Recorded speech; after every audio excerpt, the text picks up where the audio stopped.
Just to look at a little bit more inside-outside review of the block flinch type response from the light side of the awareness spectrum. Sensei Bill, can I borrow you, please, sir? So just getting back to, if he throws a punch, I block right. He throws a punch, I block left. I can go, whatever punch, inside, outside. Okay. Again, inside is where, now, inside is dangerous. Inside's where you don't want to be. Outside's a beaut, and the Shadow Warrior is partly because now he can't see me. I'm in what you guys refer to as shikaku, a blind spot. Okay? So outside's great, and also when I get out of there, he's got to turn to get me. Inside kind of stinks because now all his weapons are pointed at me. So that's really important to think about. Now, it's the same motion. So I'm not trying to confuse you guys or dump too much on you, but when you go from block left or block right, then you can go into strike left and strike right. And the only difference is your ma'ai, your relationship to the opponent. Now, when I teach off the octagon, anything that goes on the line, the lateral line of neutralization and sinks is earth. Everything that goes to the back, whether it's the retreating line or the two retreating angles of the octagon, is water.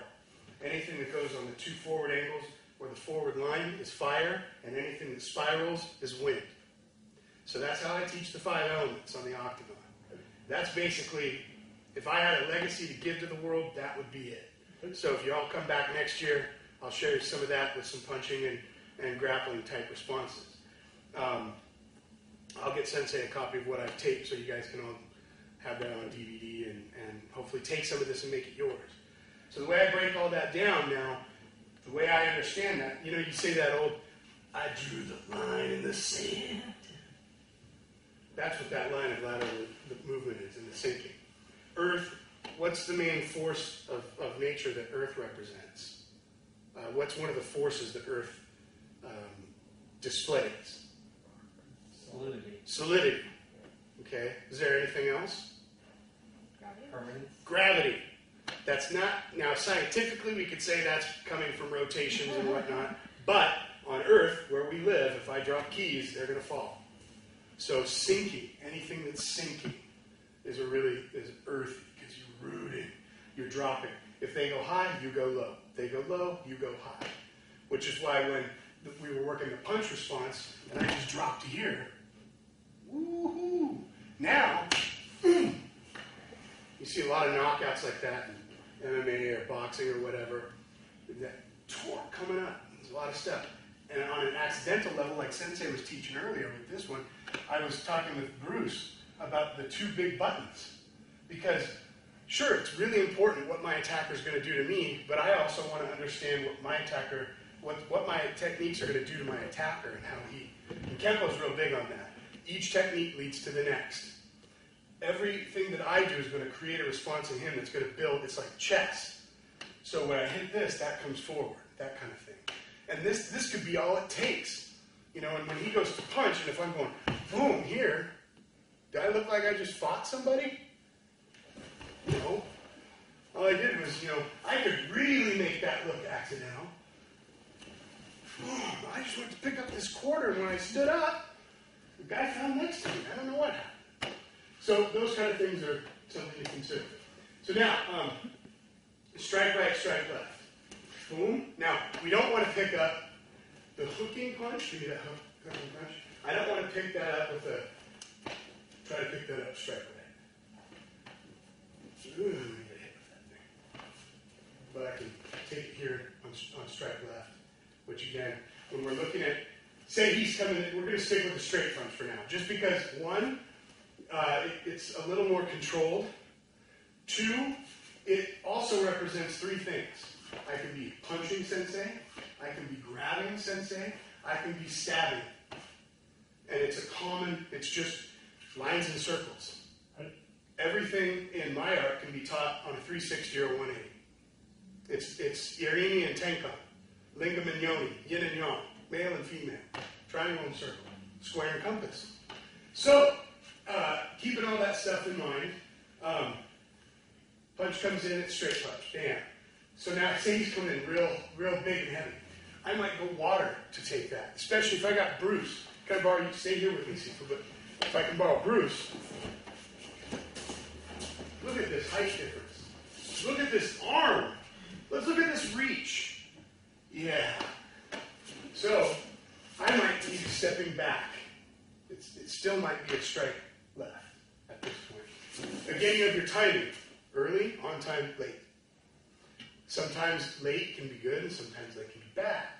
If I'm a little late when that attack comes in, he's going to be closer to me, and my strike left is going to have more merit. Okay. So again, it's big. I might be moving back. I might be wanting to go in. Because if I'm going to escape, I want to actually go toward his exact opposite direction of intent. That means he has to go completely 180 to try to even spot me to chase me again. So I always want to exit out the back. And so I'm going to take that. Boom, there's a strike left, right? And from here, we're going to work some striking techniques now. So from when you get this one opened up, boom, drive that solar plexus. See how that brings the head back there?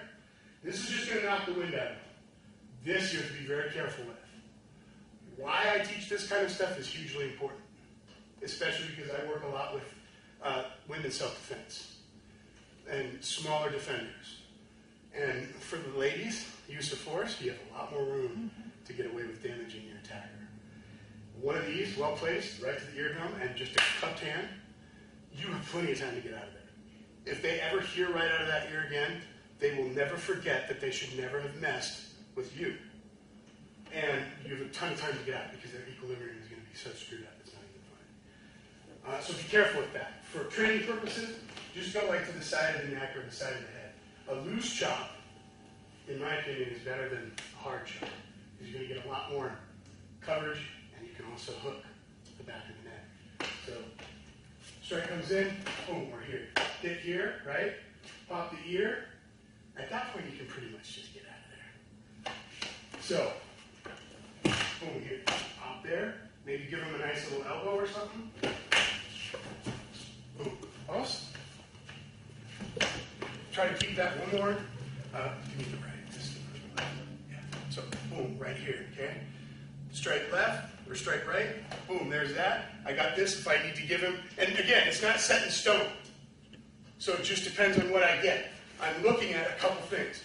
His reaction, right? I see this, heads out. Maybe I don't want to even take the solar plexus at this point. I might just drop to the groin, scoop it, get out of there. So look at what is happening to your opponent, your attacker, whatever. Also from here.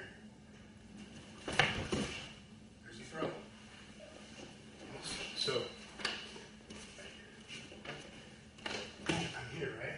now I've got that again. There we go. Boom. I'm in. Got my knee spike. It's all right, don't worry. I got my knee spike. You can drive that through. I can buckle back out that way. Little sweeps. Trying to keep it simple. One. Boom. Get him out. Bam. See if you can find a throw. Take him down. Obviously from there, hey, you want to get up and be nice? Etc., etc. Okay? So, on the inside line, 1, 2, take the head, throw. On the outside line, because remember that inside, he can be striking me. So I got to make this fast. That's got to be fast. So I'm picking that up. Ooh, bam. Close, outside line. I'm going to pick it up. Boom, here, right? What do I have from there? All I got to do is take the belt a little bit. There's another throw. Right. So boom to here, right? Bam, might toughen him up, soften him up there a little bit. Got this. Post. That's the last one, so play with that.